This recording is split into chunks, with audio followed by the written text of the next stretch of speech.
नमस्कार दोस्तों। आज मैं आपको भगवान हनुमान जी के बचपन की एक ऐसी प्रेरणादायक कहानी सुनाने जा रहा हूं जिसे सुनकर आपका मन भक्ति और साहस से भर जाएगा। बहुत समय पहले सुमेरु पर्वत पर माता अंजना और वानरराज केसरी रहते थे। माता अंजना भगवान शिव की परम भक्त थीं। उन्होंने वर्षों तक कठोर तपस्या की और पुत्र प्राप्ति का वरदान मांगा। उनकी तपस्या से प्रसन्न होकर देवताओं ने उन्हें एक दिव्य पुत्र का आशीर्वाद दिया। कुछ समय बाद माता अंजना के घर एक तेजस्वी बालक का जन्म हुआ। यह कोई साधारण बालक नहीं था। उसके अंदर अपार शक्ति, साहस और दिव्य गुण थे। यही बालक आगे चलकर संसार में हनुमान जी के नाम से प्रसिद्ध हुआ। हनुमान जी बचपन से ही बहुत चंचल और नटखट थे। वे पूरे जंगल में उछल कूद करते रहते थे। कभी पेड़ों की ऊंची शाखाओं पर चढ़ जाते, कभी पक्षियों के साथ खेलते और कभी जंगल के जानवरों के साथ मस्ती करते। एक दिन सुबह सुबह आकाश में लाल रंग का चमकता हुआ सूर्य निकला। छोटे हनुमान ने जब सूर्य को देखा तो उन्हें लगा कि यह कोई बड़ा और स्वादिष्ट फल है। उन्होंने मन ही मन सोचा, वाह, कितना सुंदर लाल फल है, इसे तो मुझे खाना ही चाहिए। बस फिर क्या था। बालक हनुमान एक ही छलांग में आकाश की ओर उड़ चले।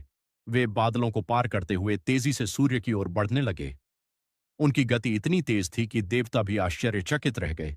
उसी समय राहु सूर्य ग्रहण लगाने जा रहा था, लेकिन उसने देखा कि एक छोटा बालक उससे पहले सूर्य तक पहुंचने वाला है। डर कर राहु सीधे देवराज इंद्र के पास पहुंचा और सारी बात बता दी। इंद्रदेव तुरंत अपने ऐरावत हाथी पर सवार होकर वहां पहुंचे। उन्होंने देखा कि हनुमान सूर्य को फल समझकर पकड़ने वाले हैं।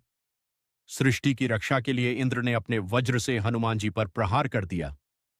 वज्र लगते ही बालक हनुमान नीचे गिर पड़े और उनकी ठोड़ी पर चोट लग गई। अपने पुत्र को घायल देखकर पवन देव बहुत क्रोधित हो गए। उन्होंने पूरी पृथ्वी से वायु का प्रवाह रोक दिया। हवा बंद होते ही सभी जीव जंतु, मनुष्य और देवता परेशान हो गए। संसार में हाहाकार मच गया। तब सभी देवता पवन देव को मनाने पहुंचे। उन्होंने बालक हनुमान को स्वस्थ किया और उन्हें अनेक दिव्य वरदान दिए।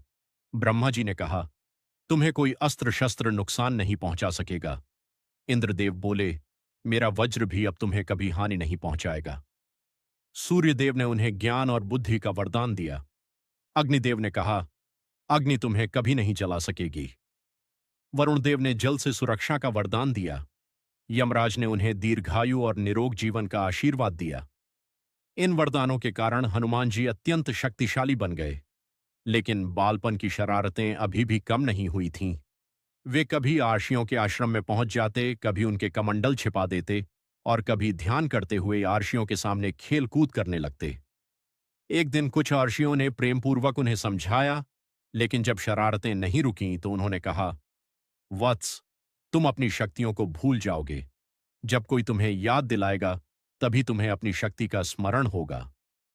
यह श्राप वास्तव में उनके कल्याण के लिए था, ताकि वे अपनी शक्तियों का दुरुपयोग न करें।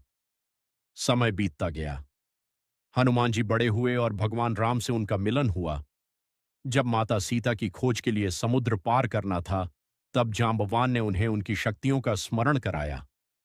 जैसे ही हनुमान जी को अपनी शक्ति याद आई, उन्होंने विशाल रूप धारण किया और एक ही छलांग में समुद्र पार कर लिया। आगे चलकर वे भगवान राम के सबसे प्रिय भक्त और सबसे महान सेवक बने। दोस्तों, हनुमान जी की यह कहानी हमें सिखाती है कि सच्ची शक्ति विनम्रता, भक्ति और सेवा में होती है। चाहे हमारे पास कितनी भी प्रतिभा क्यों न हो, उसका उपयोग हमेशा अच्छे कार्यों के लिए करना चाहिए। इसीलिए आज भी करोड़ों लोग हनुमान जी को साहस, शक्ति, बुद्धि और भक्ति का प्रतीक मानते हैं। बोलिए पवन पुत्र हनुमान की